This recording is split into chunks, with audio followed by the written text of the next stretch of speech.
menyebutkan bahwa besarnya tunjangan anak adalah 7% dari gaji pokok. Lalu untuk anak anak pertama itu mendapatkan 5%. Anak 7% itu untuk anak pertama. Lalu yang kedua, anak yang kedua itu 5%. Dan untuk anak yang ketiga itu masuknya 3%, Bu.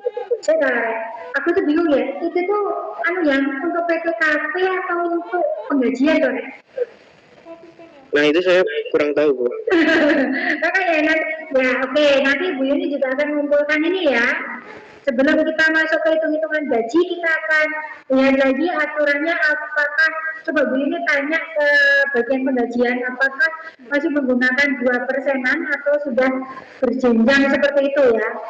Tapi yang sementara kita pakai yang 2% dulu, berlaku sama. Karena Bu Yuni malah belum dapat yang peraturan itu, Lin. Karena di aturan gajinya Bu Yuni masih tetap 2% juga untuk tunjangan anak. Berarti Bu Yuni. Ya, baik Ibu. Gitu ya. Kecuali nanti kalau ada aturan itu sudah diterapkan dan sudah digunakan, oke, kita akan tetap menggunakan itu.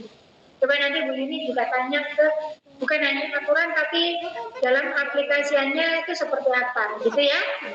Terima kasih teman-teman atas masukan dari kalian. Nanti akan Bu Yuni cross-checkkan lagi di penggajian, gitu ya. Yang tadi temanmu yang satu bilang juga kok 5, saya mikir karena secara praktis di list gaji Bu Yuni munculnya juga cuma 2% gitu. Kecuali berbeda kita bicara PTKP ya, Re. Kalau PTKP itu ada maksimal 3 anak yang terkena penghasilan tidak kena pajak, prosentasenya untuk 3 orang anak dan prosentasenya masing-masing 5%. Gitu ya, untuk istri nanti juga ada lagi gitu. Gitu.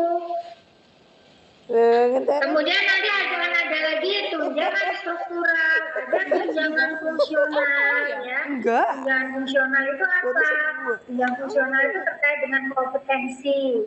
Misalnya jabatan-jabatan seperti arsiparis, analis kepegawaian, analis jabatan, analis beban kerja, biasanya jadi satu analis pegawai itu termasuk itu ya, analis beban kerja dan sebagainya ya, arsiparis, kemudian media iswara gitu ya, itu adalah jabatan-jabatan fungsional dan itu juga akan ada levelnya, mulai dari level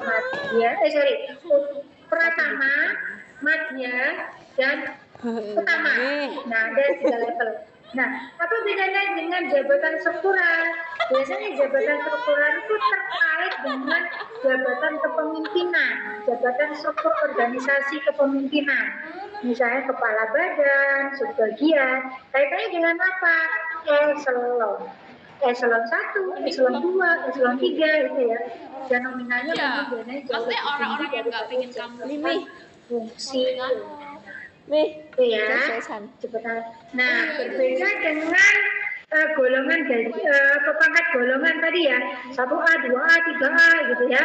Kalau semakin tinggi maka akan, kalau golongan pangkat semakin golongan pangkatnya menunjukkan golongan pangkatnya dengan gaji juga semakin tinggi. Tapi kalau eselon semakin kecil angka-angkanya, misalnya eselon 1, eselon 2, eselon 3 gitu kan ya. Semakin kecil eselonnya ini menunjukkan semakin tingkat kepemimpinan, semakin top tingkat kepemimpinannya. Gitu ya. Eselon 1 untuk siapa? Mereka yang biasanya berada di ranah kepala direktur. Nah, itu biasanya ada di puncak pimpinan itu yang eselon 1. Nanti eselon 2 siapa? Wakil direktur, wakil rektor, eselon 3 siapa? Turun lagi gitu ya. Nah, kita beranjak ke faktor yang kedua, yaitu dana kompensasi.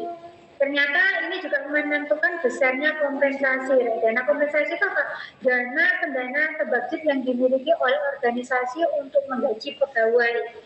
Semakin perusahaannya itu besar, semakin dana kompensasinya semakin besar, semakin perusahaan ini independen, maka semakin settle juga gitu ya, semakin bagus juga perusahaan ini memberikan penggajian atau memberikan gaji kepada pegawainya. Kayak dari matanya. Ya, ini akan mempengaruhi besaran kompensasi organisasi atau perusahaan yang diberikan kepada karyawannya. Kayak mata orang. Kemudian faktor ketiga bicara tentang serikat kerja. Nah, Bu ini akan menjelaskan ada 3 komponen utama dalam penetapan